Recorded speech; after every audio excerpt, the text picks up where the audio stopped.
사도신경으로 신앙 고백합니다.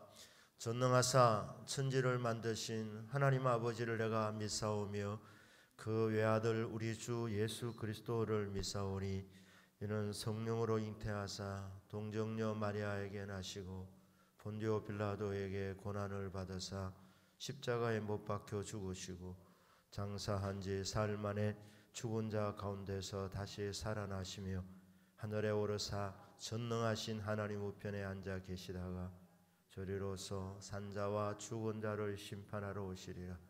성령을 믿사오며 거룩한 공회와 성도와 서로 교통하는 것과 죄를 사하여 주시는 것과 몸이 다시 사는 것과 영원히 사는 것을 믿사옵나이다.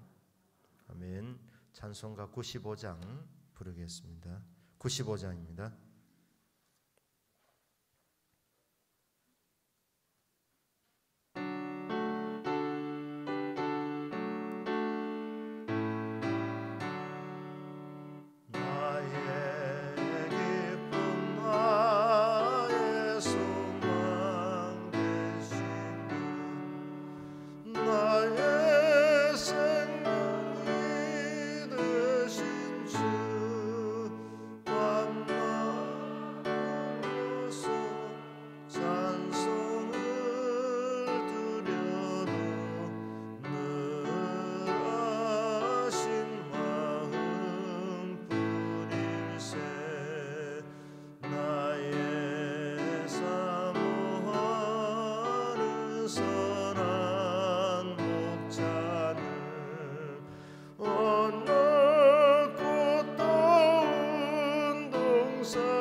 하나님 말씀 누가복음 22장 54절에서 71절까지입니다.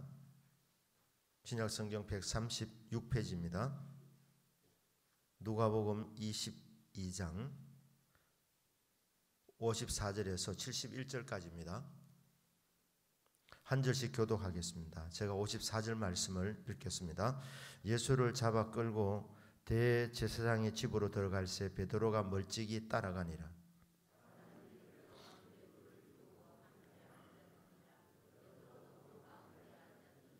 한 여종이 베드로의 불빛을 향하여 앉은 것을 보고 주목하여 이르되 이 사람도 그와 함께 있었느니라 하니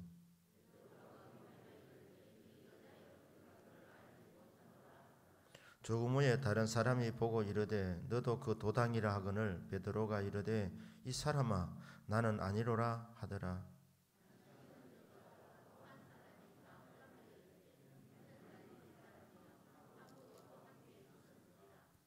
베드로 이르되 이 사람아 나는 네가 하는 말을 알지 못하노라고 아직 말하고 있을 때에 닭이 곧 울더라.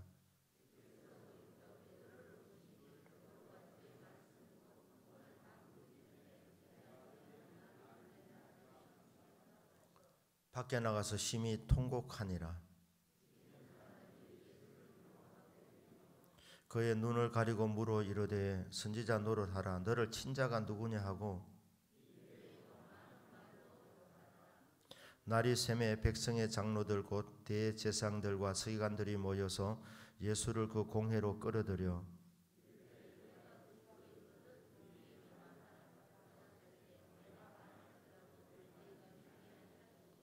내가 물어도 너희가 대답하지 아니할 것이니라.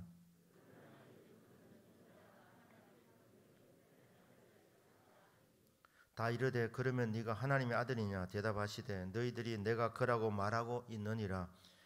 그들이 이르되 어찌 더 증거를 요구하리요 우리가 친히 그 입에서 들었노라 하더라. 아멘. 기도합니다. 참 고마우신 하나님 아버지, 이 고난 주간에 우리 주님께서 십자가의 길을 걸어가신 그 발자취를 더듬어 보면서 은혜를 받고자 합니다. 오늘 이 시간에도 주님의 그 크신 사랑과 주님의 그 크신 은혜가 깨달아지는 귀한 시간 되도록 성령님 역사하여 주옵소서. 주신 말씀에 은혜 내려주시기 원합니다. 믿습니다. 예수님의 이름으로 기도드립니다. 아멘. 우리 주님의 십자가의 놀라운 사랑이 우리 마음판에 새겨지고 깨달아지는 귀한 시간이 되기를 주 예수님의 이름으로 축복합니다. 아멘. 예수님께서 붙잡히시고 간 곳이 대제사장 집으로 갔습니다. 사람들이 대제사장 안나스에게, 그 다음에 대제사장 가야바에게 데리고 가서 신문을 받습니다.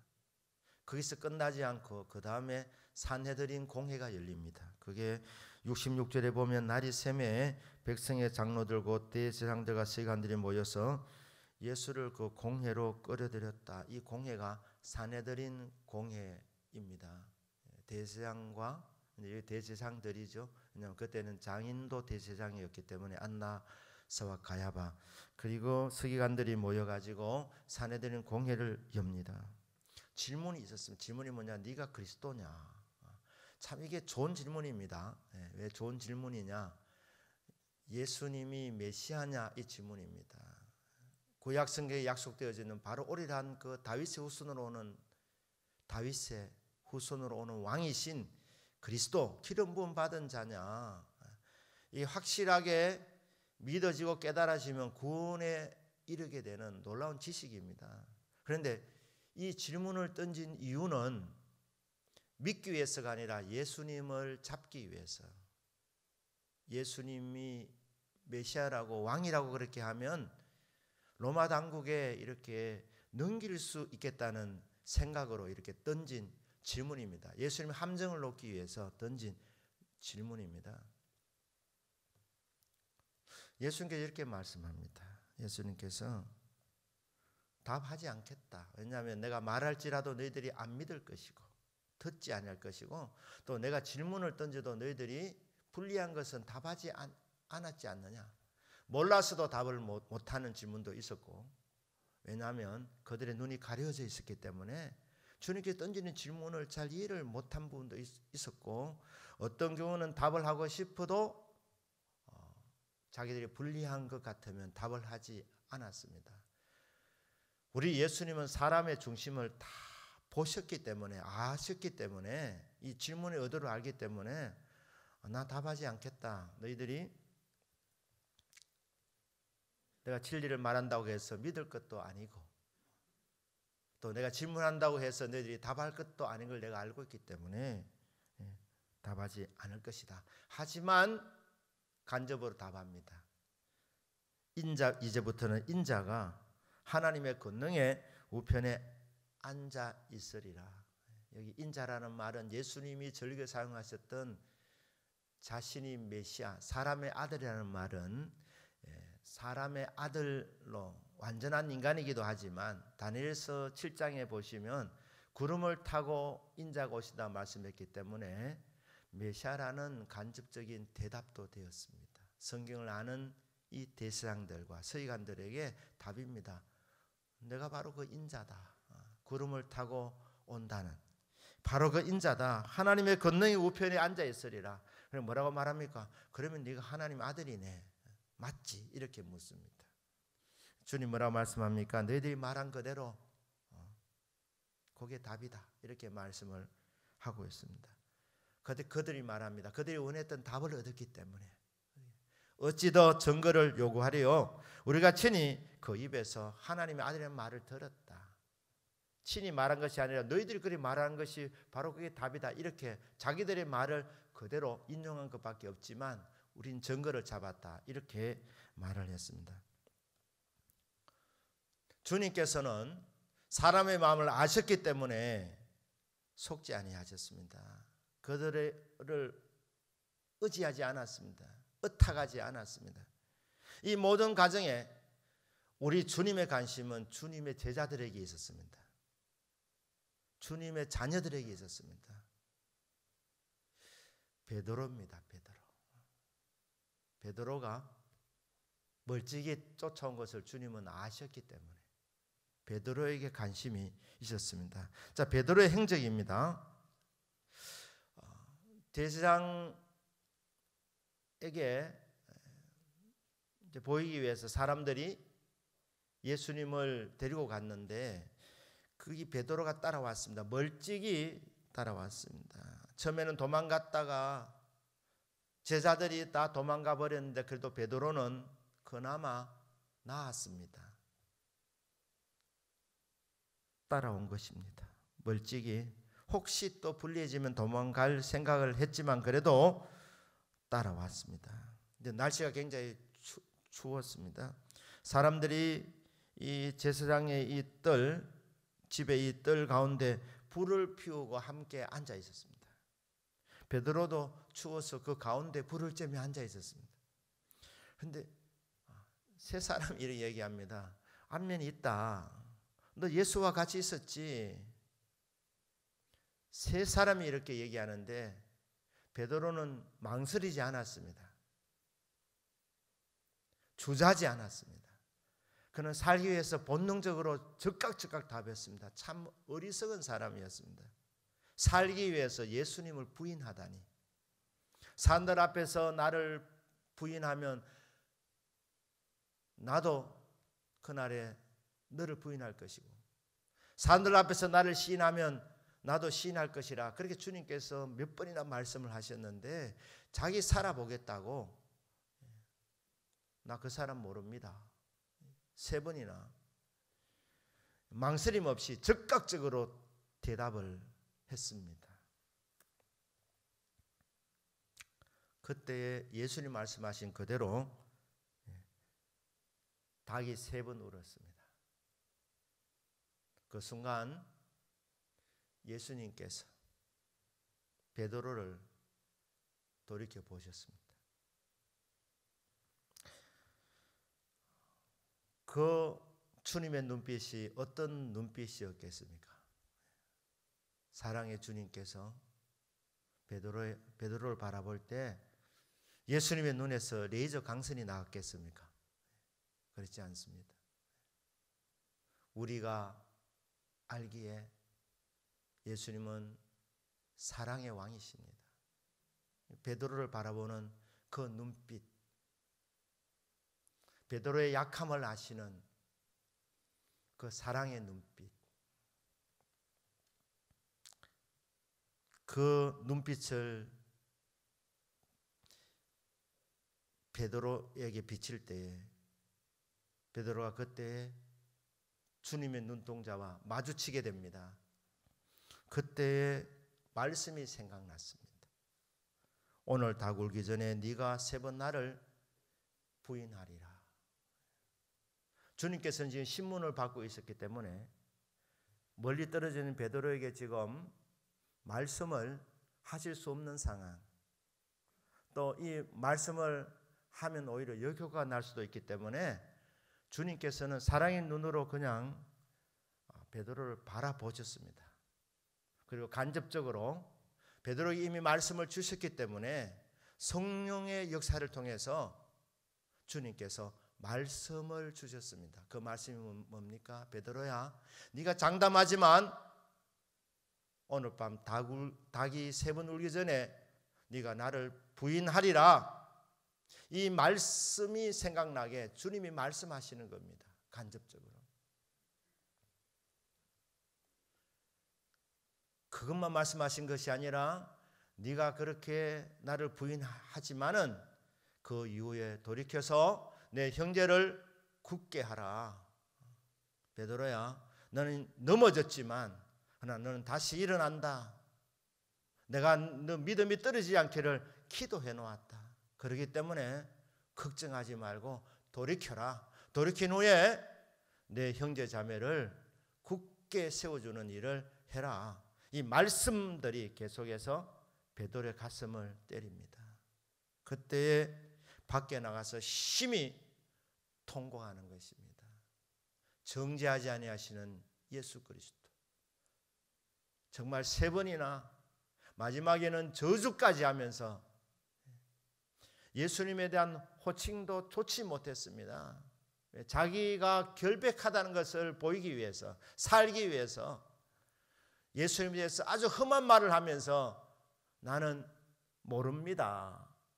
이렇게 말했던 베드로를 예수님은 용서하십니다. 용서의 눈으로 바라보셨습니다. 사랑의 눈으로 바라보셨습니다. 그때에 감동을 받고 마음문이 열리면서 말씀이 깨달아지고 밖에 나가서 통에 자복하는, 심히 통곡하는 이런 은혜의 시간이 오게 된 것입니다. 사랑하는 여러분, 우리 주님께서는 연약한 저와 여러분도 베드로를 사랑하시듯이 사랑하시는 줄로 믿습니다. 우리 하나님께서는 주님의 얼굴빛을 우리에게 비추어 주시기를 원하십니다. 사랑의 눈길로 우리를 바라보시고 그리고 입을 열어서 우리에게 은혜의 말씀, 사랑의 말씀, 내가 너를 사랑하노라, 내가 너를 위로하노라, 내가 너와 함께하노라, 이렇게 격려의 말씀, 위로의 말씀, 구원의 말씀을 해주십니다. 사랑하는 여러분, 주님께서 얼굴빛을 우리에게 비추어 주실 때에, 주님께서 우리에게 말씀해 주실 때에 그때 우리는 은혜 받습니다. 그때 우리는 구원 받습니다. 주님 뭐라고 말씀하십니까? 내가 너를 지켜주겠다. 내가 너를 책임져 주겠다. 걱정하지 마라. 너는 약해서 때로는 넘어지고 세상 속에서 본의 아니게 자기가 살기 위해서 하는 그것이 때로는 주님께 못을 박는 몹쓸 짓임에도 불구하고 우리 주님께서는 그 연약함을 아시고 그럼에도 불구하고 나는 너를 사랑하고 너를 용서하노라, 네 삶을 내가 지켜주겠노라, 책임져 주겠노라, 은혜 베풀어 주겠노라, 평강을 주겠노라 말씀하시는 주님의 그 큰 사랑을 오늘 저와 여러분이 깨닫는 시간 되기를 원합니다. 주님께서 베드로에게 사랑의 눈길을 주셨다고 말씀했습니다. 그리고 말씀이 깨달아지도록 그렇게 역사해 주셨습니다. 말씀해 주신 것입니다. 그런데 하나님 우리를 사랑하신다는 최고의 표현이 언제 나타났습니까? 갈보리 언덕 십자가였습니다. 그 십자가에서 주님이 우리에게 사랑의 눈길만 준 것이 아니라 온몸으로 내가 너를 사랑하노라, 내가 너를 기뻐하노라, 내가 너를 사랑해서 너의 죄짐을 내가 대신 담당했노라. 손과 발이 못 박혀서 거기서 피가 흐름에도 불구하고 십자가에서 매달리신 예수님께서 눈길만 주시는 것이 아니라, 말씀만 주시는 것이 아니라 온몸을 다하여서 나는 너를 사랑하노라 말씀하시고 몸으로도 표현하고 계시는 것입니다. 오늘 이 새벽에 그 십자가 앞으로 나아가는 저와 여러분 되기를 바랍니다. 그 십자가 밑에서 하나님 나를 얼마나 사랑하시는지, 하나님이 나와 함께 하신다는 것을 깨닫고 은혜 받는 시간, 위로받는 시간, 격려받는 시간, 새 힘을 얻는 시간 되기를 주 예수님의 이름으로 축복합니다. 아멘. 기도하겠습니다.